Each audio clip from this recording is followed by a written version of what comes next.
So does a 2016 Toyota Tacoma TRD Sport hold its value after 10 years? Does the truck hold its value? I was curious about this because I always hear the new generation Toyotas, Tundras, Tacomas. People don't want the 4-cylinder turbos. They want the 6 cylinders. They don't want the Tundras because the engines are bricking themselves and you're just going to be in dealership service department purgatory trying to get this thing fixed. And will it ever be correctly fixed for the ungodly amount of money you spent on a new car? So people are looking to buy used. Used appear to be much more reliable if the car has been maintained. A lot of people do not maintain their cars. You see these people. You know these people. They don't give a crap. They don't change the oil. They beat them. They don't rotate the tires. They don't care about the brakes or anything. They ride them rough, and they beat them to death. Those are the people you got to watch out for. You don't want to buy used cars from them. But there are a few people that do take care of their cars like me. I don't think I'll ever sell mine, but I was just curious what it would get if I needed to sell it. It is not an asset. It's a liability, but doing what I've done and figure out the price that someone will pay is pretty good. I would never do a private sale. I just don't trust people. I always think someone's going to come back and blame me for something because most people are scamming you. They're out to get you. That's the way I operate. So I've sold cars through CarMax in the past, gotten a decent price.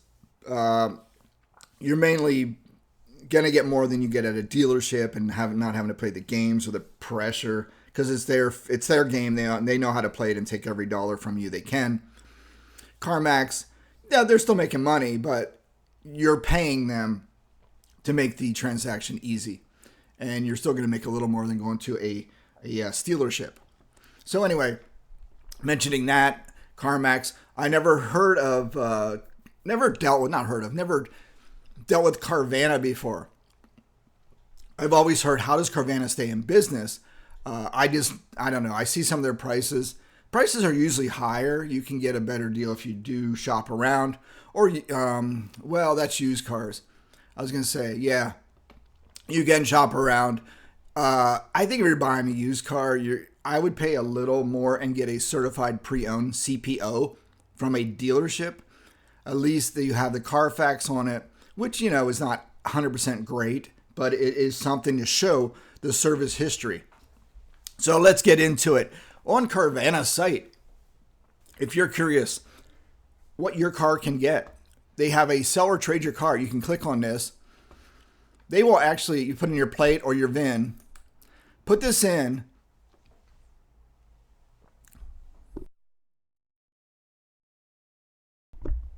Put this VIN or license plate in, and be honest. It'll go through and ask you, mileage and stuff like that, condition of the car. Be honest, be conservative, go on the cautious side, just to get the lowest figure possible, because they're going to come check the car if you do decide to use Carvana to sell it.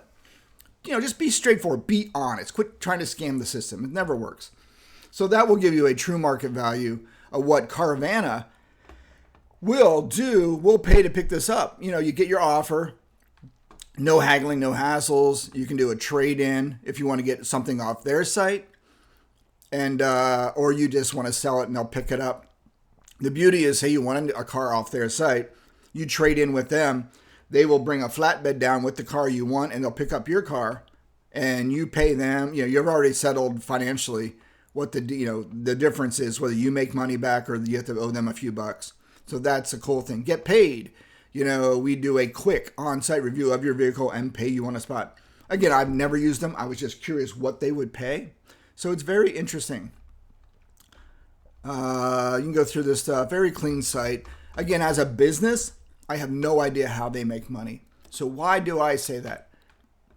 So once I did this, put this information in, they came out with an offer. So this is a 2016 Toyota Tacoma TRD Sport, the desert sand tan color. Pretty cool. I was one of the first ones to have one. Then everyone copied off me. But anyway, they came back with $26,200. Now I'm going to say initially, which is funny. Whenever you deal with cars, do not make an urgent decision. Wait, give yourself a month. And I'll tell you why.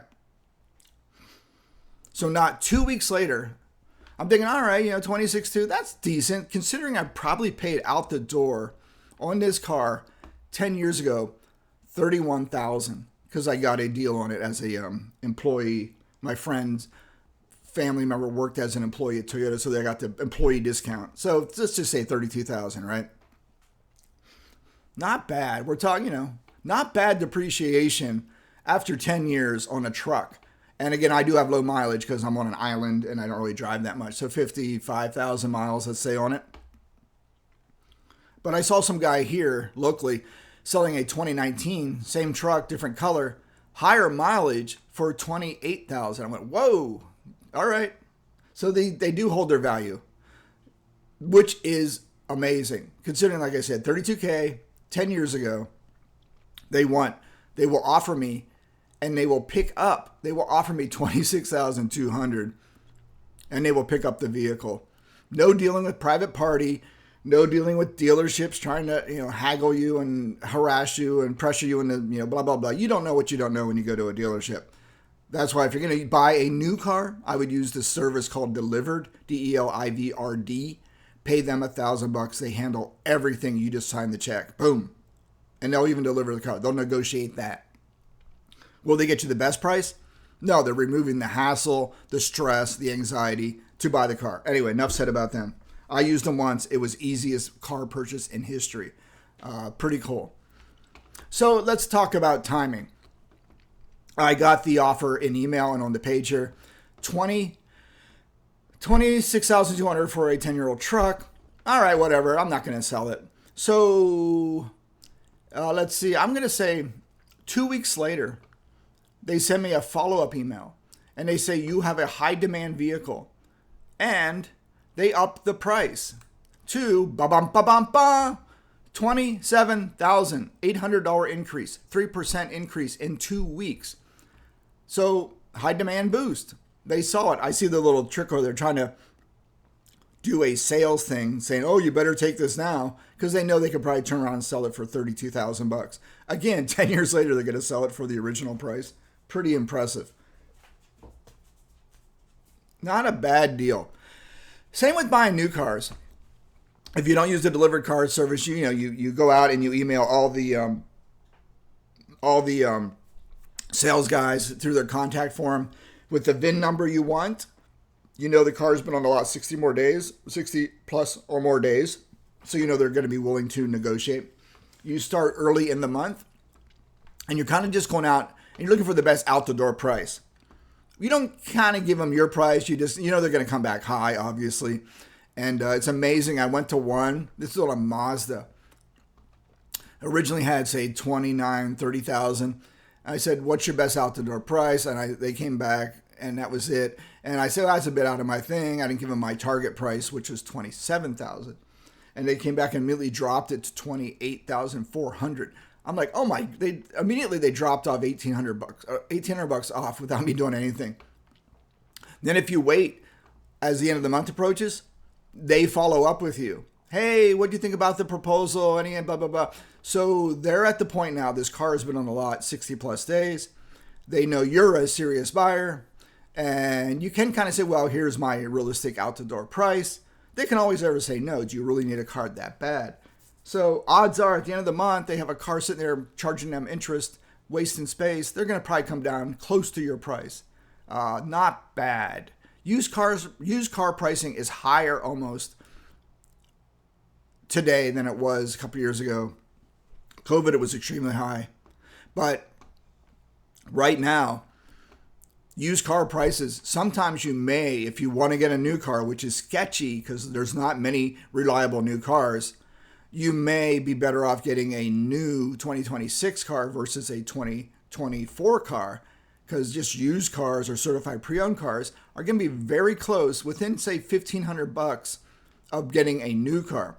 That's something you have to consider. Do you want all the crappy computer stuff on these newer cars? Again, a 2-year difference is what I've seen. It may be the same stuff. That's something you have to decide. It's a weird market right now. Used car prices, look again, like this truck. They want $27,000. They will pay me $27,000. They will flip it It probably asks $31,000 or something like that. So that's where we stand. If you're curious, do Toyotas hold their value? If you have an older Toyota, yes. The new ones, I don't know. I know Corollas may be having some issues with their CVT stuff when you get higher miles.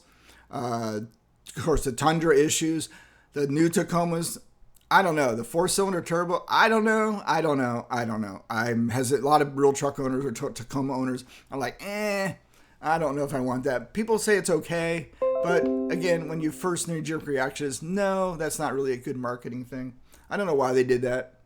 But anyway, that's where we stand. So if you're curious what you can make on your vehicle, being completely honest on the forum. Don't be a fool and just put in, my car is the best car ever made. No, you beat it up. You probably have some fender bender stuff. You probably haven't changed the oil. Just be honest. And you put the miles and then dents and dings and tire condition. And you are going to get a fair estimate on what you can get from Carvana. Anyway, just thought I'd share. It's interesting. It's interesting what you can get today. It's a wild market.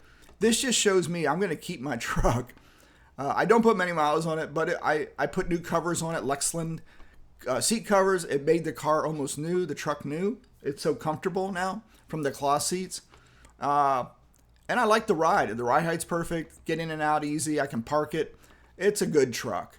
It is a good truck. So in my mind, this is almost, Carvana gives you kind of an emergency cash fund. If you have a vehicle you don't really depend upon to get to work or whatever, it's kind of the secondary vehicle in the house. Boom, this could be your emergency fund. You're going to get $27,000 from Carvana if you ever need the cash. Anyway, just a way to think about it. It's not an asset, I get it. It's a liability. So there you go. Let me know what you think. Have you dealt with Carvana? And what was your experience?